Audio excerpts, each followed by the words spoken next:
going into the next segment. We're out of Kelper now, and I'm taking photographs of the Tonsonhoot airport. That was the name of the airport, Tonsonhoot. And it was right next to it was the office building I was in, Military Assistance Command, Vietnam. And I was the number 2 lawyer to the International Law Division under the main director, who was a colonel. My boss was Commander Mort Haight, and I went there to relieve Commander Len Mershing.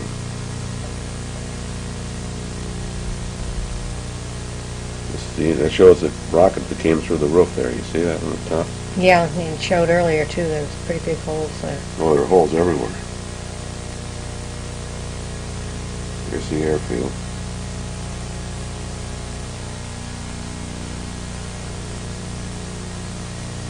There's the hole. Yeah.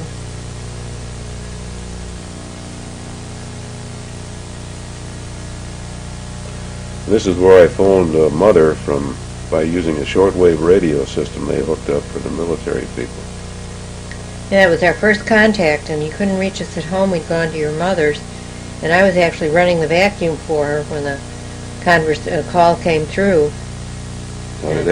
This is Mort Haight on the right, and Sergeant Rita Pitcock. She was the head military secretary type there at the time. I don't know if she wanted to be referred to as a secretary, but she was very nice.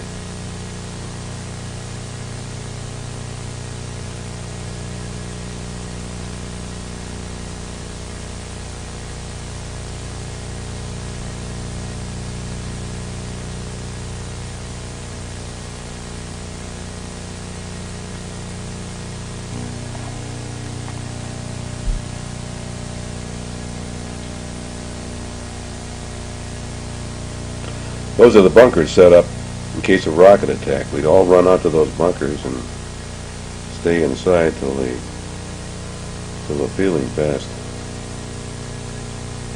Pretty good overhead shots there. Some of the streets and some of the damage too.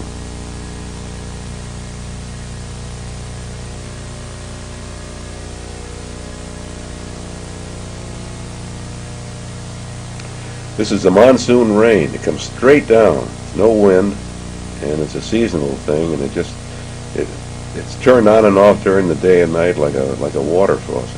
It just comes suddenly and it stops suddenly. More or less continuous. Well, I should say continuously intermittent. It really rains. Now, this is a colonel who was telling me at a BOQ right near the Tonsonhoot airfield where he was when the attack came, and they charged the BOQ. The bullet just missed him by a few feet, as you can see there. There are the holes. So he nearly got zapped. He felt very lucky. See all the bullet holes in the wall there. Yeah.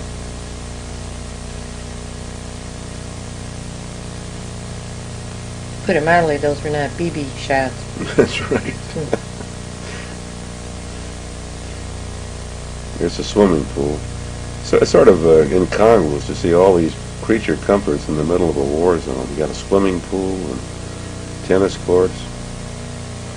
The big one in Saigon was a Circle Sportif. Anyone there in the old days will remember that. That was the former French, here's the pool, former French athletic club. It's very exclusive.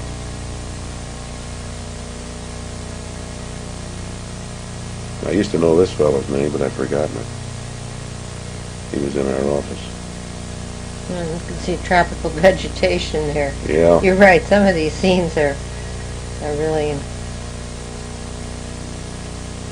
out of touch with the war part. You see the bicycles. 95% of the transportation in that city and countryside was either by motorcycle, which was the most popular, or bicycles.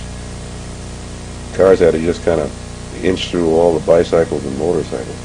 I had a motorcycle of my own that I bought for a very low price, and I used it all during the time I was there. Came in very handy. Now here's the cemetery next to the bachelor officer quarter that I had lived in. on 2 nights in a row. I think this is the one. Let's see. It shows all the bullet holes and everything. Oh, this is another one. For some reason, I thought it might be interesting to show all this damage, and I guess it is interesting, but I took too many. I'm afraid I took too many pictures of this type without some kind of identification. But you can get a general idea of the demolition that went on. That Tet Offensive is no joke. A lot of people got killed. A lot of the enemy, too. Now I think this is the Hong Kong BOQ where I stayed. That was the first BOQ I stayed at. It was in Chulai, which was the Chinatown of Saigon.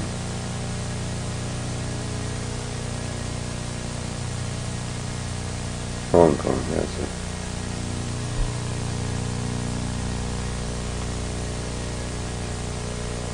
I assume it was taken over completely by the military at that time. Yeah, right.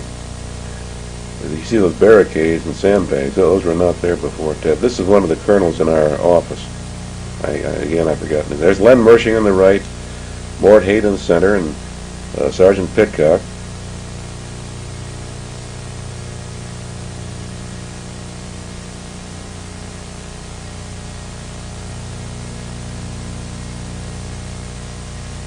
Look at all those sandbags.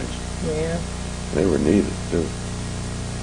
There's our building now. You see, we were in the right straight back there is the International Law Office. And there must have been a recent attack, judging by the smoke over there on the right.